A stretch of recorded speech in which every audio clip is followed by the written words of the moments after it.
নমস্কার বন্ধুরা, আবার চলে এসেছি দুই দিদি রান্নাঘরে। আজকে তেমন কিছু একটা রান্না না, খুব সাধারণ রান্নাই করব। তো এটাকে কি বলে জানি না, আমি আমার মতন করে করব।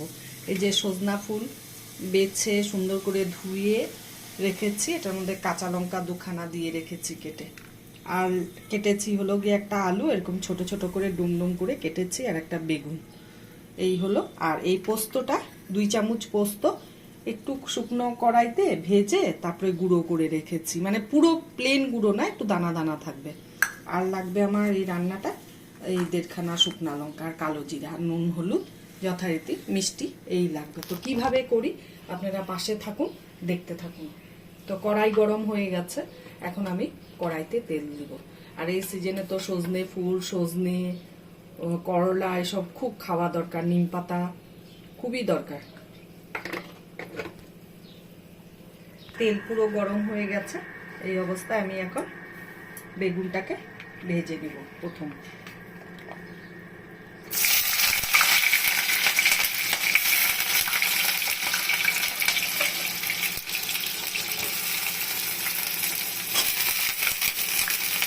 এখন গ্যাসটা বাড়িয়ে দিলাম, একটু নুন দিব, একটু হলুদ দিব বেগুন ভাজার জন্য,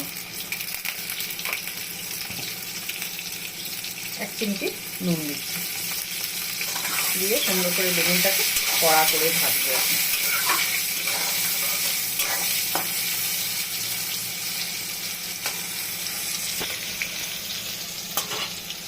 বেগুন পুরো লাল লাল করে ভেজে নিয়েছি, এবার বেগুনটাকে উঠিয়ে নিচ্ছি।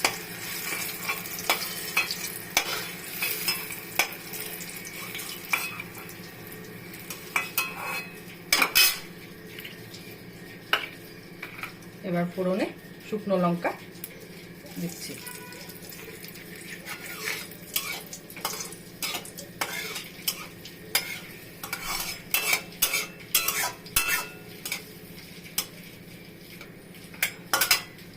এখন কালো জিরা দিয়ে দিলাম।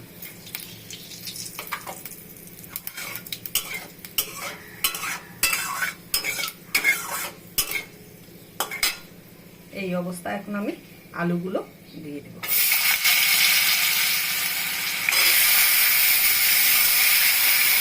আলুটাকে একদম কড়া করে ভাজবো, লাল করে, একটু ঢাকা দিয়ে দেব।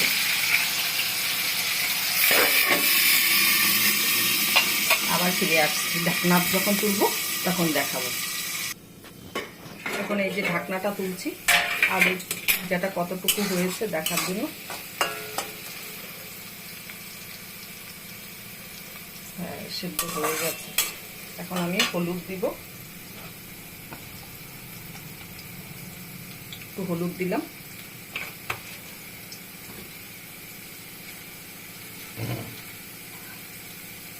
এই যে নুন দিলাম,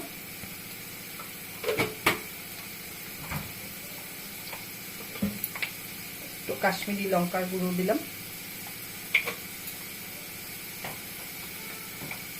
দিয়ে এখন নাড়াচাড়া করব।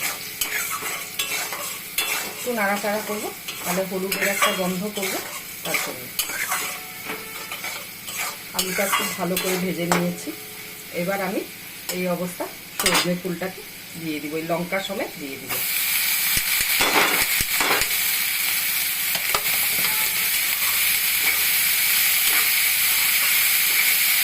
এটার মধ্যে কিন্তু জল অ্যাড করবো না।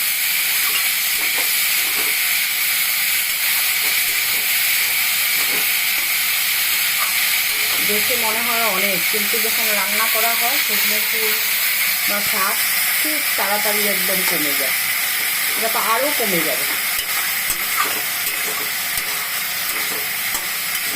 এটা ঢাকবো না, ঢাকা দিলে একদম মজে যাবে।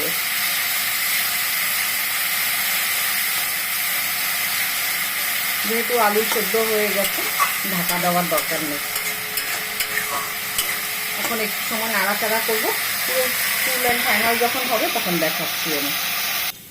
সজনে ফুল আর আলুটা ভাজা হয়ে গেছে, এই অবস্থায় এখন আমি বেগুনটা দিব। বেগুনটা দিয়ে একটু নাড়াচাড়া করব,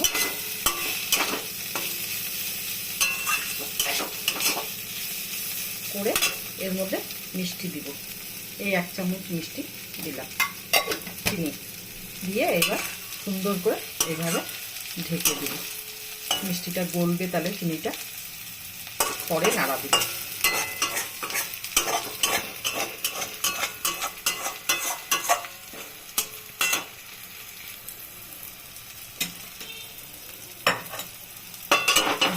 খুব সুন্দর করে নাড়াচাড়া করব।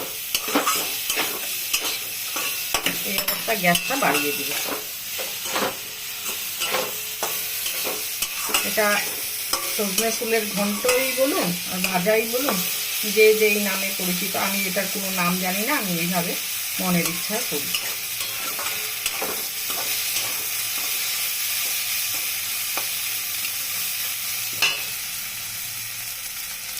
এখন এই যে সেটা পোস্তর গুঁড়োটা দিয়ে দিব, উপর দিয়ে ছড়িয়ে দিব। এইভাবে করে খেয়ে দেখবে, দারুণ লাগে। হয়তো জানেন আপনারা।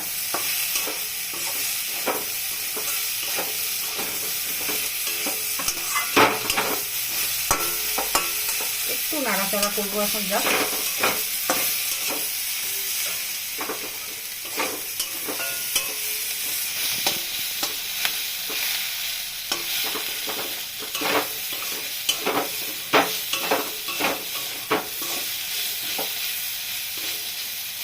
হয়ে যাচ্ছে আমার। এখন গ্যাস অফ করে দেব।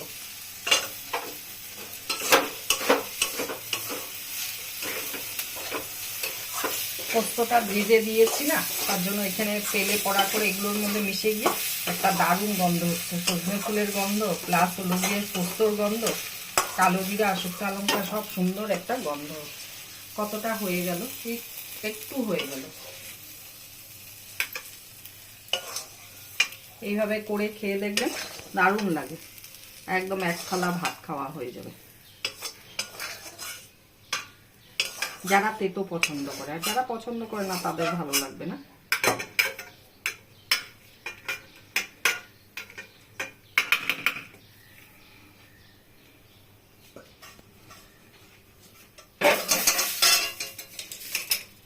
যদি আমার এই রেসিপিটা ভালো লেগে থাকে তাহলে ইউটিউব থেকে দেখলে সাবস্ক্রাইব করবেন প্লিজ প্লিজ, আর কমেন্ট করে বলবেন।